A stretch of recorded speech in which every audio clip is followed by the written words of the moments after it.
Let's go ahead and do the meeting beginning ritual, everybody.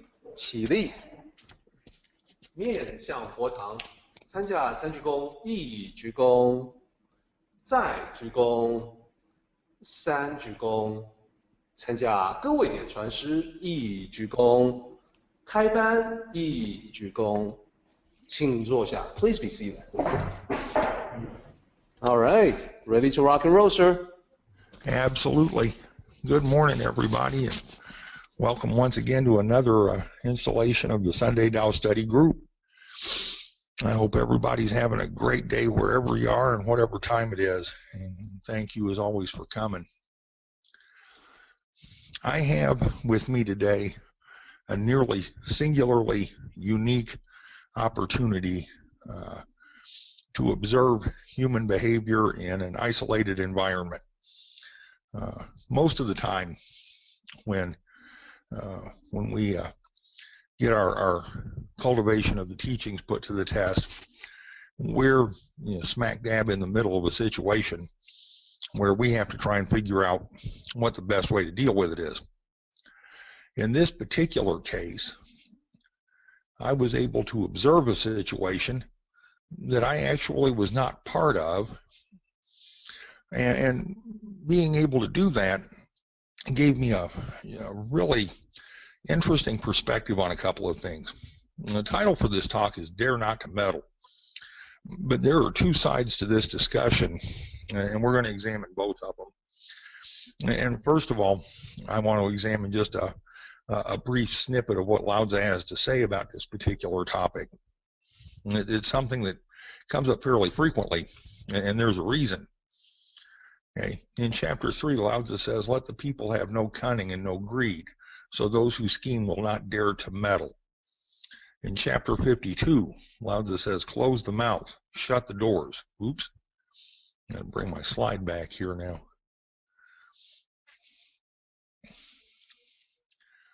Yep, there we go. Live through, close the mouth, shut the doors, live without toil all through life. Open the mouth, meddle in the affairs, live without salvation all through life. Then again in chapter 64, the one who meddles will fail, the one who grasps will lose.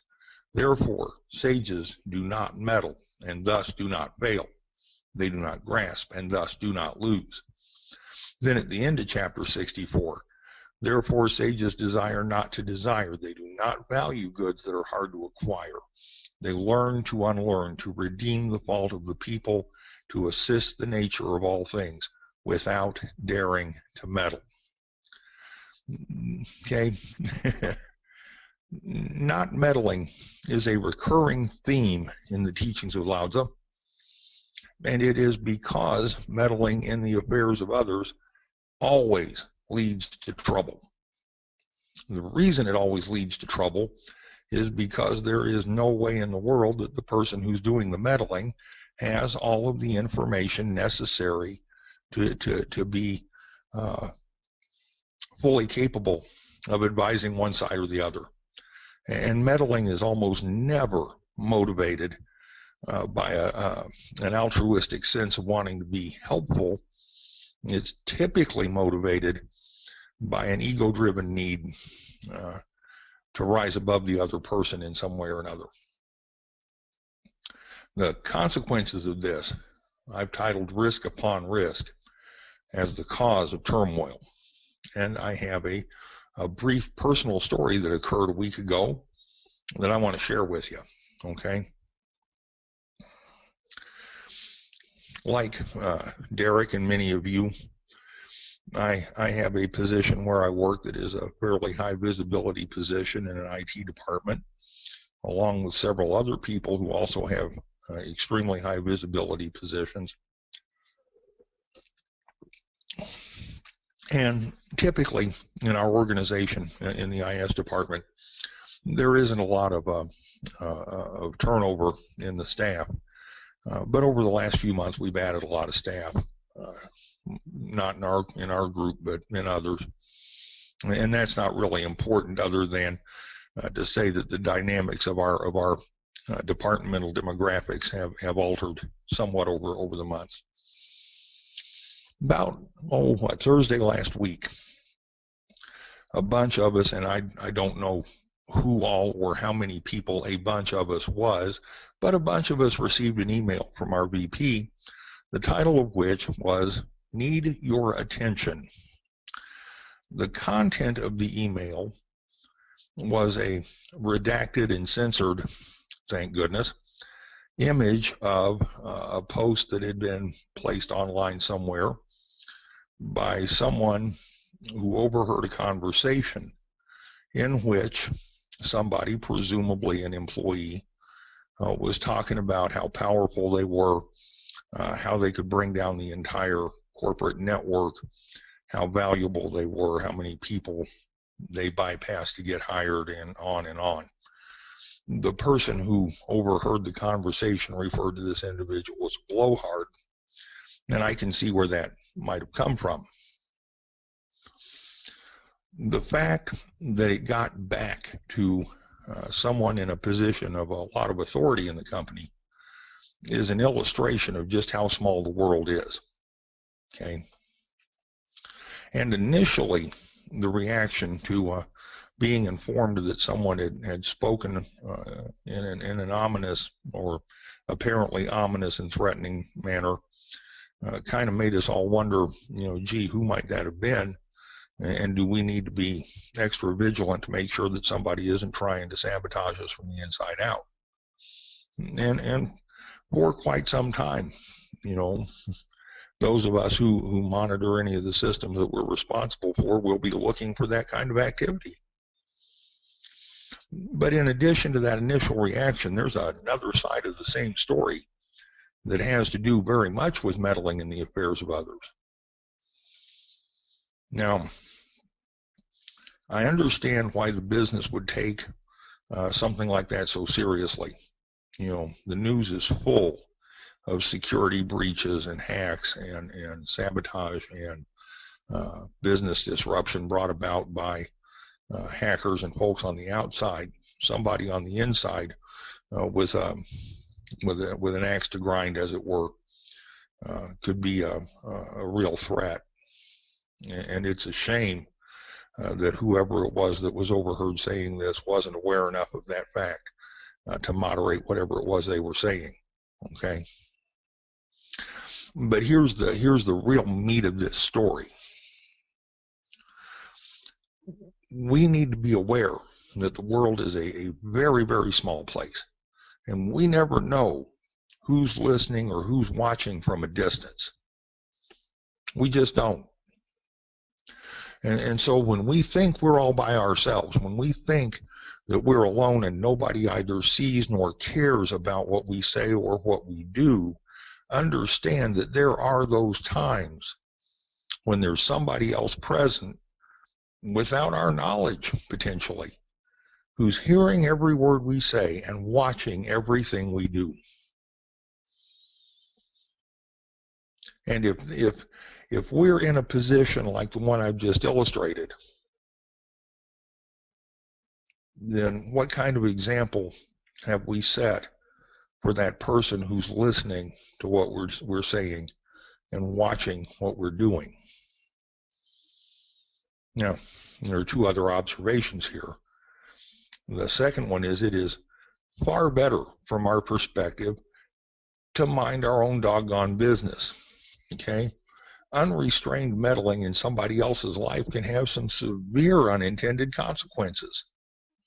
Whoever the other party was that was involved in what ultimately came to be that email we all received could potentially cause somebody to have some real serious employment-related repercussions. And this is such a clear example of what can happen that we need to take that lesson away with us. The person who was listening in on that conversation could not possibly have known the context or the motivation behind the conversation they were eavesdropping on. And apparently, nobody bothered to ask the person who was speaking what the motivation and context was. Maybe that's not necessarily important, but it demonstrates very clearly what can happen when we meddle in things that aren't our business to meddle in. We're uninformed, we don't have a full understanding, and yet we're going to fire off an article to somebody that might get somebody else into a lot of trouble. That's something to be avoided at all costs. That is perhaps, and this is absolutely the most clear-cut example of that I have ever seen.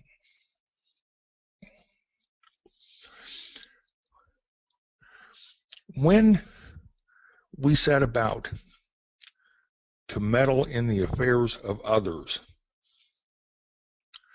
there are a number of questions that we cannot answer, okay? The first one, the most important one, is what's the truth? In the story I just related to you, the person who was listening in on the conversation didn't have any idea what the truth was. Those of us who received the email have no idea what the truth was. The person who was listening didn't know what the motivation of the speaker was, in all probability. And those of us who received that email do not know what the motivation of the speaker was.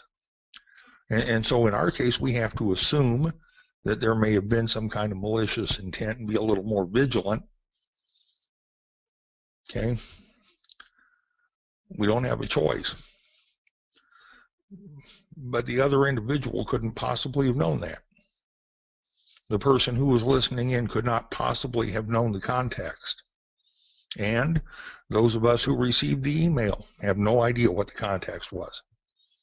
The truth about that whole thing is there is more that we do not know than there is that we do. And because of that, when we dare to meddle in the affairs of others, we replace our peace and the peace of other people with anxiety and worry and conjecture and rumor and innuendo that really has no place in a Tao-centric interpersonal interaction. Second of all, as this story very clearly illustrates, we might influence the opinions and actions of other people to cause them to say or do things or believe things that may not be true, or that may not be the correct course of action to be taken based on the information provided. Now, I know the folks I work for at least passingly well, and I have a lot of faith in them to be aware of these sorts of things. And over the years that I've been where I am, I've seen that that tempering of high emotion with wisdom and with a sincere desire to understand what the truth really is. But still, when we publish what we don't know to be the truth, other people may take that as fact. And when we dare to meddle, I say we usually don't have all the information. We almost never have all the information. And that's the most dangerous part about it. We form opinions, we form beliefs, we say things, we do things, we pass out information that's based on an incomplete picture of a situation or a conversation. And so my question to you becomes then, will we defend a position based on conjecture, rumor, and hearsay? This is the other half of the story. The first half, bad though it may be, is not all there is to know. There's always what was said, but then there was what the other person heard. Perception in the minds of others is reality. It's a classic human trait. It's something that we all do. And this example illustrates that perhaps we should be less quick to jump to judgment and more quick to try to understand the real situation. The way out of this whole meddling thing is based on a couple of key points that I'm going to walk through right now so that we all understand what they are. The first one is awareness. On the part of all of us who cultivate the Tao teachings, we should be aware all the time that other people may hear what we say or see what we do and then repeat that to somebody else.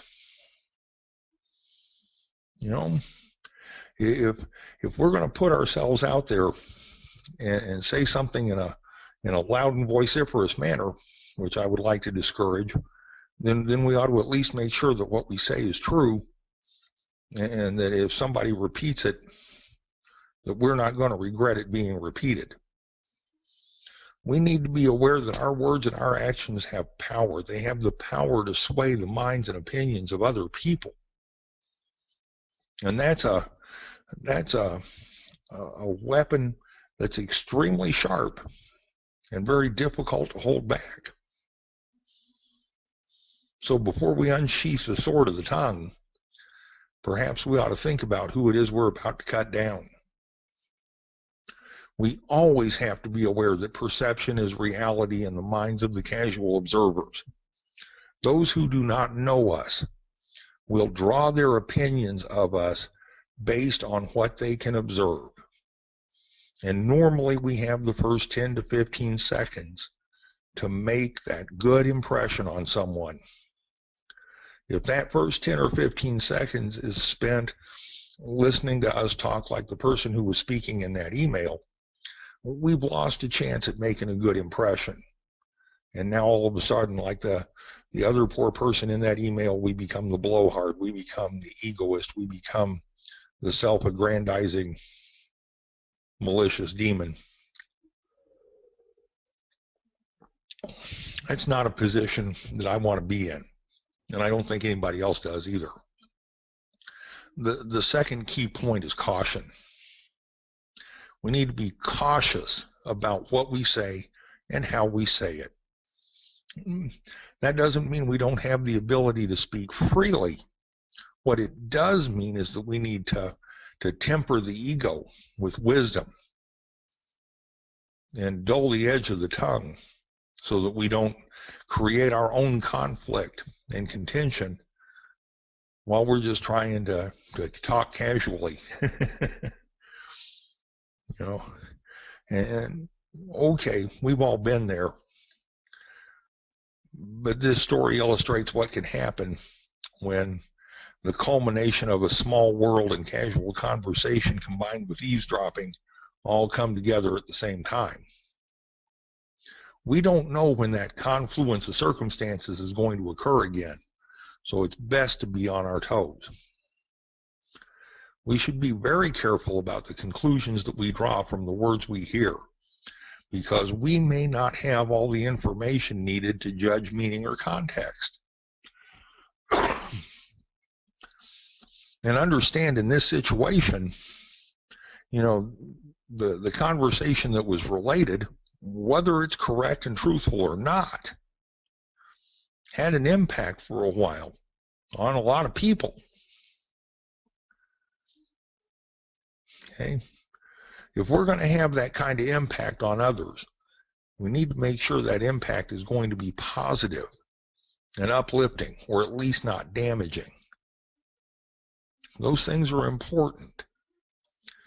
We should be extremely careful about what we repeat to other people in conversation, especially when what we're repeating involves other people. If we find ourselves about to say something that cuts another person deeply, or that brings them down or disparages them in any way, we should be examining our motives for why we're about to say that, and wisely, hopefully, remain silent. If we can't find something nice to say about other people, then we shouldn't say anything at all. And I heard that, well, you know, from my earliest memories from my mother. It's a good rule to live by, and one Lao-Tzu would approve of. How often do we see other people try to climb the corporate ladder, the social ladder, or somebody else's ladder by stepping on the backs and the heads of those they feel they can climb over. That's no way to live. And eventually, that one comes back to get you. The third thing that I want to introduce here is something that might be overlooked simply because this particular situation didn't involve me. And this was actually the first thing that I did, and that's introspection. See, situations like this provide an opportunity for introspection and refinement of our cultivation that we don't get any other way. And so when this happened, when I got the email, the first thing I did when I got home that evening was that I sat down with my wife and I told her what had transpired. And then I asked her, could that possibly have ever been me? Have you ever heard me say anything that sounded like that? I was pretty sure I hadn't, but I wanted to hear it from somebody who listens to what I say. So I asked my wife. I asked my kids. Okay, just to be sure. And they assured me I had never said anything threatening or malicious. Thank goodness. I wasn't too terribly worried. But I wanted to know what other people thought. And they're the people that I trust to tell me. So perhaps, when we get into one of these situations or when we become aware of them, maybe we ought to ask ourselves, okay, could this possibly have been me? Can I see what happened in this situation happening to me? Because if we can see ourselves as potentially being the source of a malicious comment or something that can be misconstrued as threatening or indicative of ill will, then if we're cultivating the Tao teachings as we should, we can take advantage of that opportunity for positive change. Remember that the good person is the teacher of the bad, and the bad the resource of the good.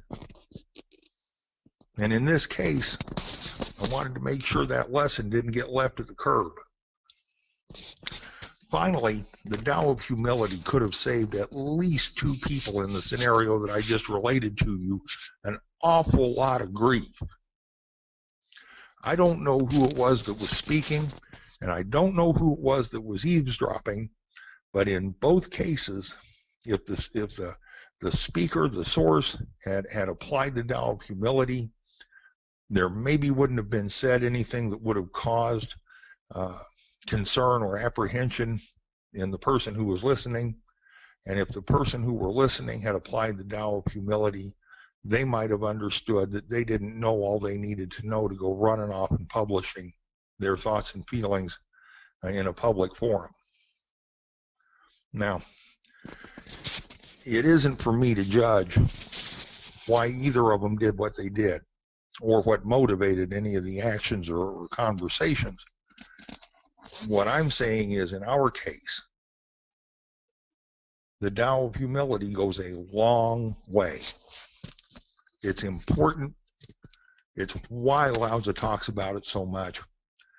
And we need to keep those teachings close to our hearts and minds and apply them. Now, for just a word about human nature. Generally speaking, all of us, everybody, has a deep-seated desire to be special, to be important, to be accepted, to be looked up to, in short, to feed the ego self. Supplanting the ego to reason and to the cultivation and teachings of the Tao is the whole reason we're here. And nobody gets it right 100% of the time, which is why it's called cultivation. Right? If you're cultivating a garden, for instance, a huge part of that cultivation is repeatedly going through the rows and pulling out the weeds. Care and feeding, watering, fertilizing, all of that stuff. It's analogous to cultivating the Tao teachings. Periodically, you got to go out and pull the weeds. You got to feed the heart and the spirit and the mind. And if we don't, then all we have is lip service to a number of ancient teachings that are actually really helpful if we could but apply them. The second point about feeding the ego is that it is the surest and quickest way to disaster.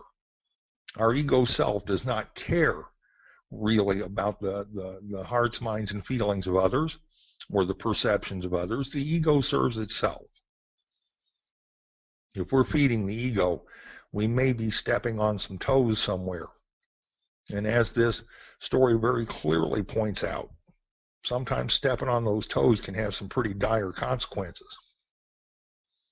This real-life example ought to very clearly illustrate the effects of submitting to the ego's desires and the ego's need to be important and special. Okay?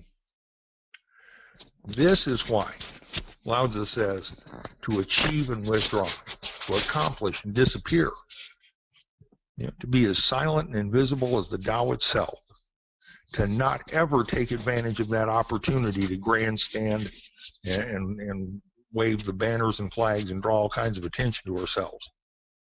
Because in the moment we do that, the ego self takes over, and it is a cruel and demanding master.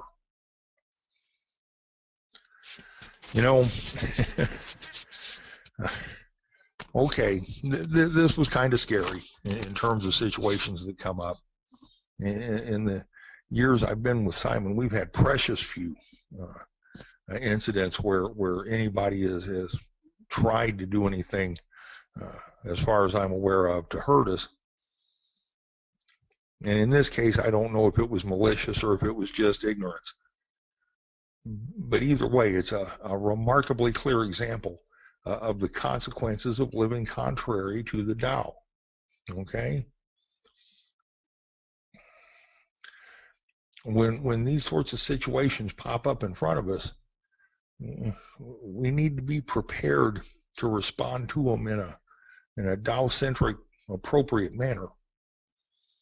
And further, in this case, because of the synergy of the example and its proximity to today, I have to call this synergy. I have to. So I'm gonna suggest that we all be grateful for our lessons and for our teachers, and grateful to our resources, whomever they may turn out to be. And the other thing I'd suggest is that we take advantage of the opportunity to look into our own hearts and minds and redouble our efforts to utilize that Tao of humility. That day-to-day secular walk can drain one, can distract one, can cause one to falter on that path of the Tao. And so now and again it requires a conscious and conscientious effort to continue to adhere to that path. That's why Lao Tzu says if he has any fear of walking the great path, it's only to deviate from it. And understanding the teachings about humility and not meddling are a sure way to improve our cultivation of all the other teachings. The teachings upon which rest the interpersonal reactions of our lives are tremendously important. They're ageless, they're timeless, and they work. And we've just heard a real life, honest to goodness situation here where, because of the absence of those teachings, it didn't work. And above all, never ever forget, it is a small world out there. You never know who's looking. Thank you all so much for letting me share with you. I really got excited about this one. It's not very often I get to observe one of these situations from the outside. And the lessons were certainly not lost on me, and hopefully they'll be useful to you as well. Thank you. Bill, thank you. This is actually my favorite way to talk about the Tao, and that is by using real life examples based on personal experience. It really brings home the idea that we have to use the Tao every single day in real life situations, not just talk about it, not just discuss it like a philosophy. That is the truth. And Chris has something to add to what Bill has said. Thank you, Derek. Bill, when I was studying Kung Fu in the military, my teacher was trying to explain to us this concept, and he used mathematics to convey this concept to us. And here's what he told us. He called this story "A Man Dies at Midnight." He said, if a man dies at midnight, and you are the only person who knows, and every person who knows tells two people who don't, within 5 minutes of hearing the news, everyone on the planet will know before sun rises on the body.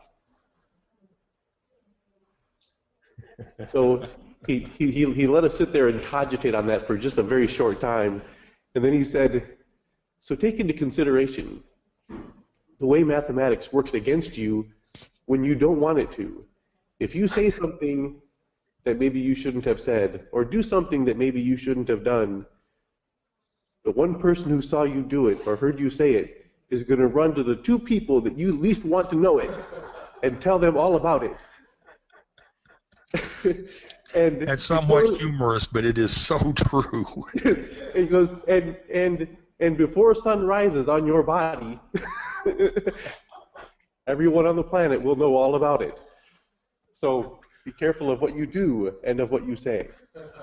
That was his lesson, and I think it says a lot to what you're speaking to here. I love that. That's excellent. Thank you. And in a way, it reminds me of this other joke that goes like, scientists have told us that nothing can travel faster than the speed of light, forgetting about gossip and rumors.